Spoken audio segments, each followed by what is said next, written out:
does not kill joy but builds it. You see people with talent and ability, yet they are unsuccessful. They are frustrated, and the same behavior pattern affects their business, their health, and their relationships with others. And blame it on luck without realizing that many problems are caused by lack of discipline. Set goals. Well defined goals give a person a sense of direction, a feeling of accomplishment when he reaches his goals. More important than goals is a sense of purpose and vision. It gives meaning and fulfillment to life. What we get upon goals is a lot less important than what we become. It is the becoming which gives us a good feeling. That is what self-esteem is all about. In goal setting, we need to be realistic. Unrealistic goals remain unaccomplished, leading to poor self-esteem, whereas realistic goals are raising and build high self-esteem. Associate with people of high moral character. Associate yourself with people of good quality. If you have your reputation, for it is better to be alone than to be in bad company. Test of friendship. Negative influences come in the form of peer pressure. People say, "Aren't you my friend?" Remember, true friends never want to see their friends hurt. If I ever saw that a friend had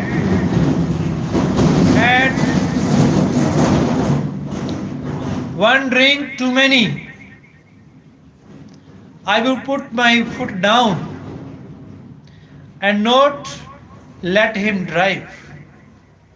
I would rather lose the friendship than lose a friend. It is common to see people doing wrong things to get accepted.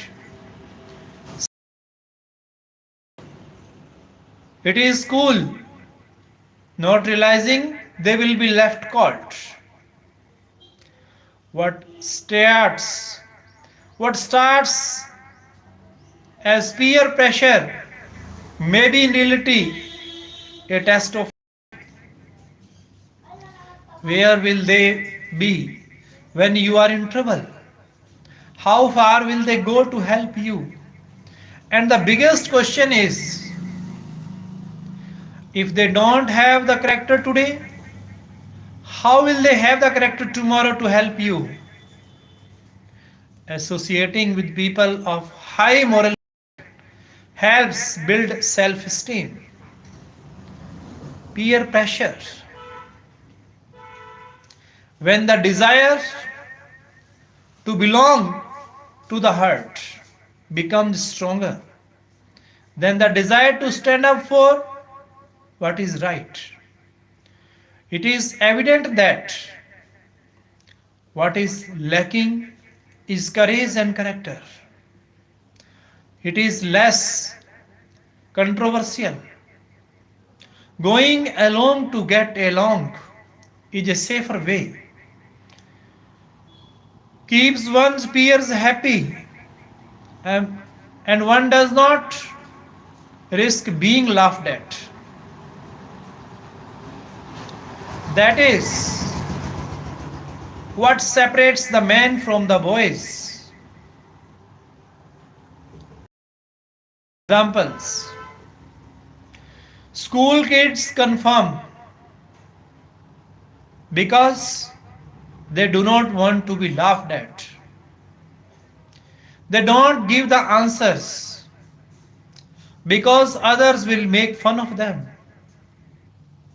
Factory workers keep performance low to keep peers happy.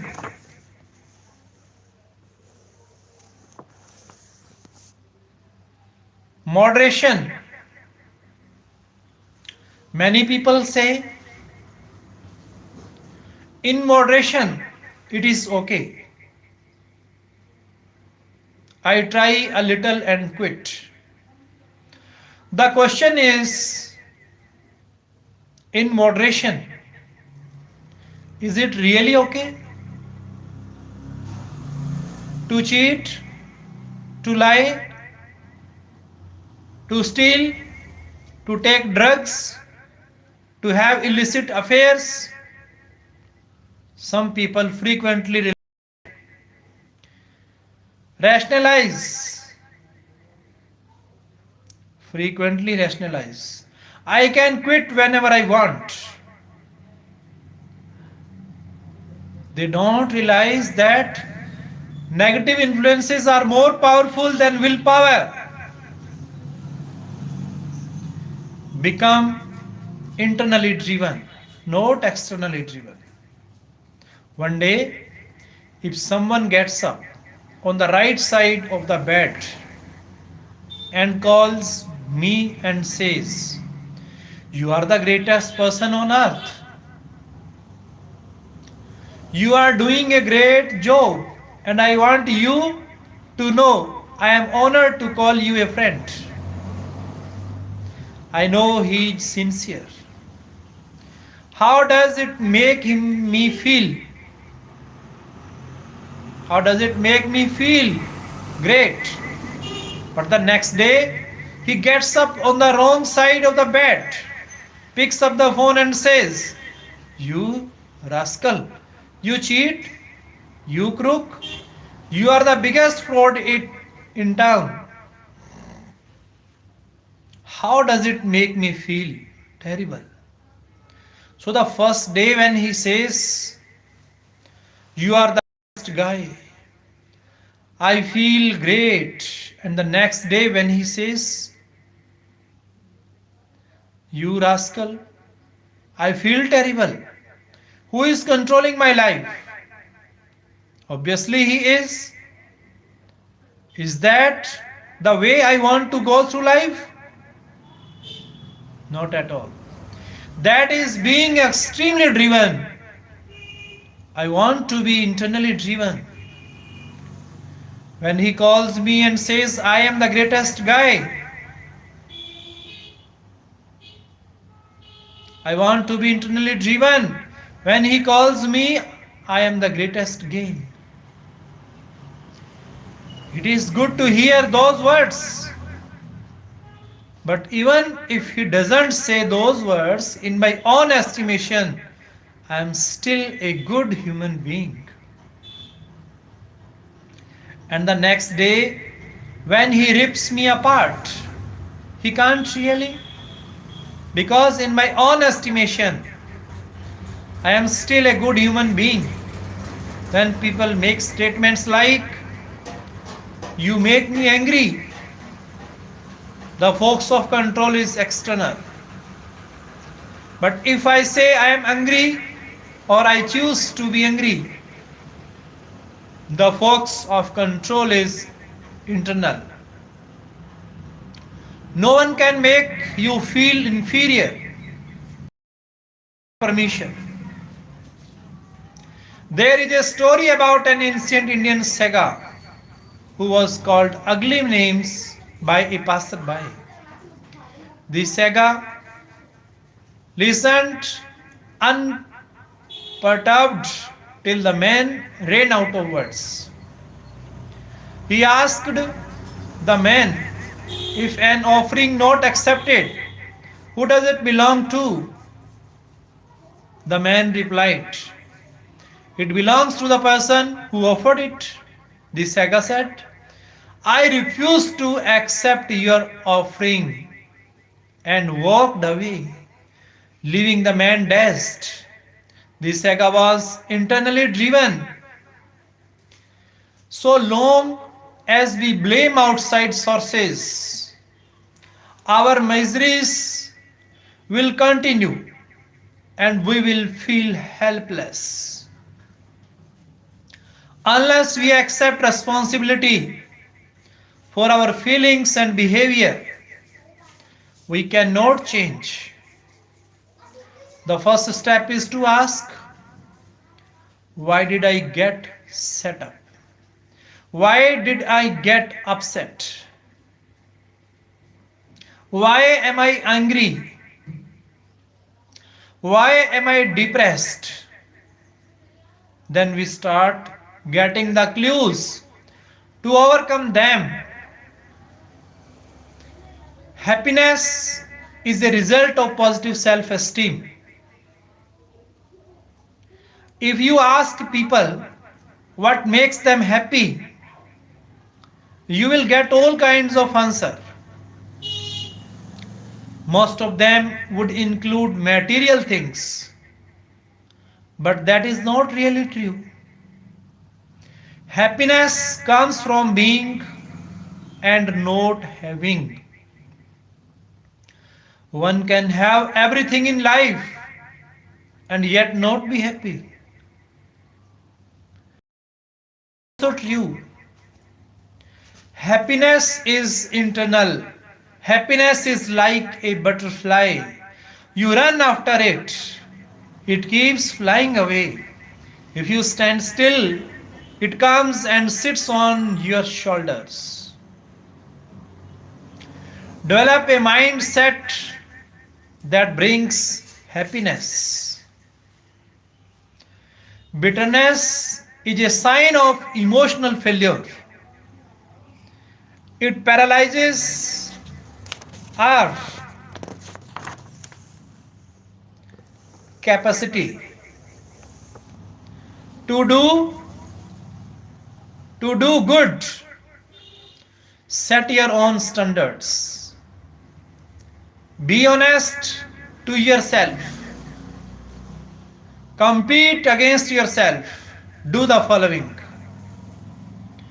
Look for the positive in every person and in every situation. Resolve to be happy. Set your own standards judiciously. Develop an immunity to negative criticism. Learn to find pleasure in every little thing. Remember, all things are not the same. Ups and downs are part of life. Make the best of every situation. Keep yourself constructively occupied. Help others less fortunate than yourself. Learn to get over things, don't brood. Forgive yourself and others. Don't hold guilt or bear grudges. Give yourself positive auto-suggestions. Develop the habit of giving yourself positive self-talk.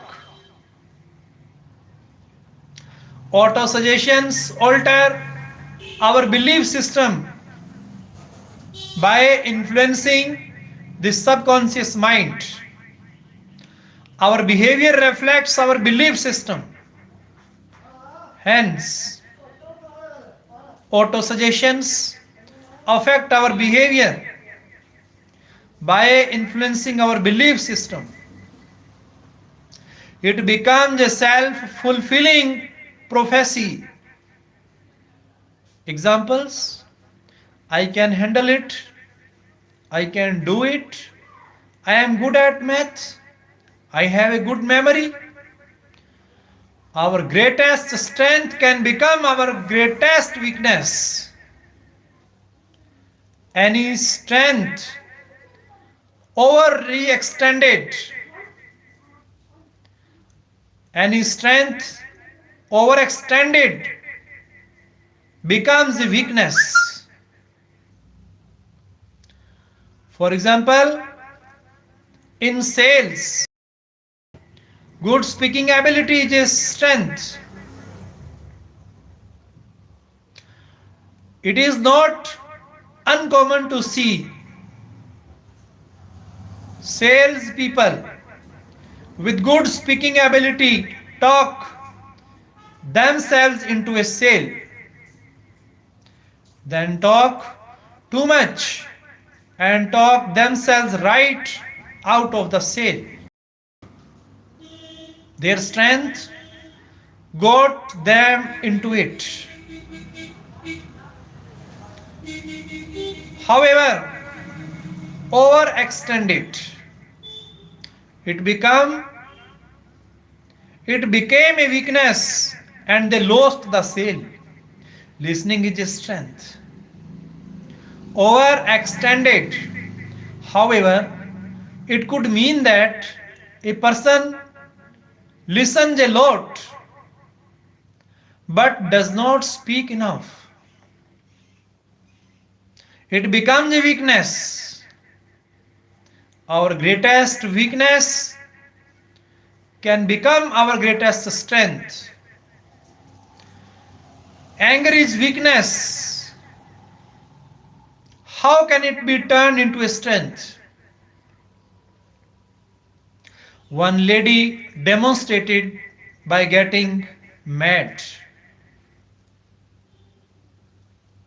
MAD stands for mothers against drunk driving. This lady lost her child because of a drunk driver. She got so angry that she resolved not to tolerate this kind of things in society. She organized people all over the United States to fight drunk driving. Today, she and her association have become a significant force with thousands of members and are succeeding in their pursuit to change legislation in Congress. That is turning a negative emotion like anger into a strength by doing positive. Have patience. A lot of times we hear people saying that one exposure to a positive or negative material does not have any impact. That is not true. The difference may not be visible, but something is happening. In China, there is a bamboo tree which is planted, watered, and fertilized for the first 4 years, and nothing happens. There is no visible sign of growth, but sometime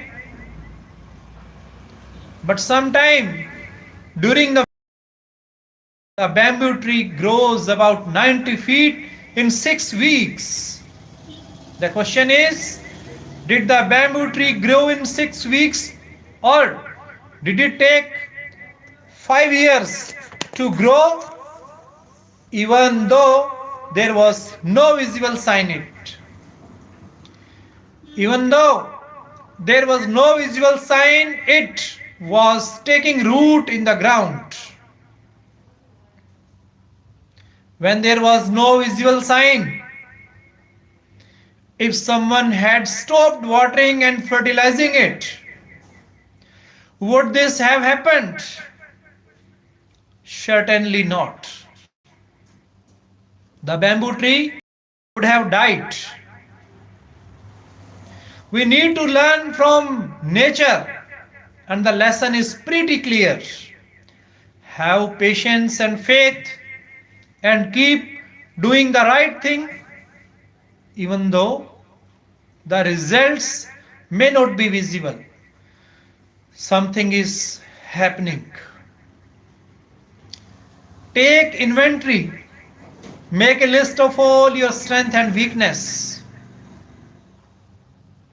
Successful people realize their limitations, but build on their strengths. Unless we know these things, how can we build on them? Focus on what you want to do and be, rather than what you don't. The crux of self-esteem cannot be expressed better than the following words by Abraham Lincoln. Word, my son starts school today. Word, take my child by the hand. He starts school today. It is all going to be strange and new to him for a while. And I wish you would sort of treat him gently. You see, up to now, he has been king of the roost. He has been the boss of the backward. He has been the boss of the backyard. I have always been around to repair his wounds. And I have always been handy to soothe his feelings. But now, things are going to be different. This morning he is going to walk down the front steps, wave his hand, and start on a great adventure that probably will include wars and tragedy and sorrow. To live in this world will require faith and love and courage. So, word, I wish you would sort of take him by his young hand and teach him the things he will have to be know, and teach him the things he will have to know. Teach him, but gently if you can. He will have to learn. I know that all people are not just, that all men and women are not true. Teach him that for every scoundrel there is a hero, that for every enemy there is a friend. Let him learn early that the bullies are the easiest people to lick. Teach him the wonder of books. Give him quiet time to ponder the eternal mystery of birds in the sky, bees in the sun, and flowers on a green hill. Teach him that is far more honorable to fail than to cheat. Teach him to have faith in his own ideas. even if everyone tells him they are wrong. Try to give my son the strength not to follow the crowd when everyone else is getting on the bond the bandwagon. Everyone else is getting on the bandwagon. Teach him to listen to others, but to filter all he hears on a screen of truth and to take only the good that comes through. Teach him never to put a price tag on his heart and soul. Teach him to close his ears on the knowing mob. Teach him to close ears on the howling mob and to stand and fight if he thinks he is right. Teach him gently what? But do not coddle him, because only the test of fire makes fine steel. This is a big order. Word. But see what you can do. He is son. Thank you, listeners.